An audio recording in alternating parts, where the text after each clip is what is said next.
This is not a DIY video. The information in this video is for educational purposes only and picked up from a Joe lawyer interview. Joe is a professional bank robber with 30 years of experience.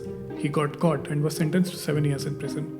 Now, he is a prolific writer, a public speaker, and he consults for Hollywood movies. So this is going to be an exciting video. Buckle up your seatbelts. So you are hearing a lot about the side hustles these days. But everything takes time and you need some quick cash. Looks like you'll have to figure out some other way. Can you be a drug dealer? Nah, drug dealers have that you David kind of vibe with them. And anyways, you don't want to sell hard drugs. Online frauds? For a techie, this seems like the same old work of sitting in front of a computer. There's nothing exciting about it. Okay, new idea. Hear me out. What if you rob a bank? Interesting, right? So you have seen your favorite actors do it in the movies. Professor made it look so easy. And anyways, when you were younger, you have always wanted to try it. This is like a victimless crime. Bank branches are anyways insured and it's not like general public is gonna get hurt, right? So looks like you are getting interested.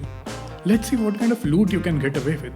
In the South Malabar Grameen Bank's Chalambra branch, the band got away with 80 kgs of gold and 50 lakh rupees. The total worth was around 8 crore rupees. In 2014, the Punjab National Bank in Sonipat faced an estimated heist of around 100 crore rupees. In 2017, 3.43 crore was looted from a Bank of Baroda, Navi Mumbai branch. So let's learn how to rob a bank.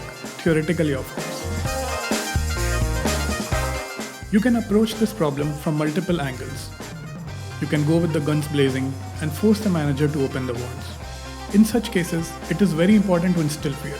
Discourage anyone from being a hero. Make them understand that any risk is not worth their life. And anyways, the money is insured. Banks are also clear that they do not want to happen anything to the public inside the branch. So most probably, the security guards there also won't be much of a hassle for you. You can also go in with a toy gun. They instill the same fear and are easier to obtain. And you won't kill anyone even unintentionally. And legally, you won't be tried under the Arms Act.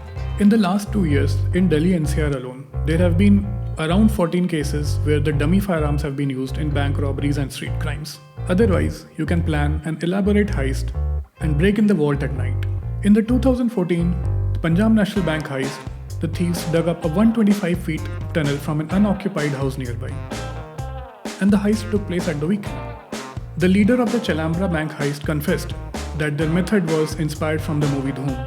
The bank was on the second floor and the first floor was up for rent. So they took the place on rent and in the guise of making renovations, they dug up a hole in the ceiling and got access to the money storage area in the bank. Alternatively, you can hire 3 blind guys. Simulate the bank's interiors and train them well. Throughout the robbery, they must pretend that they can see and do things that only the people with vision can do. Rob the bank. So do you see where I am going with this? Whatever route you take, you need to make sure that you don't do what other robbers typically do and get caught. Joe lawyer figured that most bank robbers start away from their home. For example, the bank is an hour away. And once they get comfortable and get to the second heist, they only go 45 minutes away, and then 30 minutes away, and then 20 minutes away. And you never know when the police is able to connect the dots and you are in jail. Joe did the exact opposite. He was in LA and he started in LA and went all the way up to San Diego, around 120 kilometers away.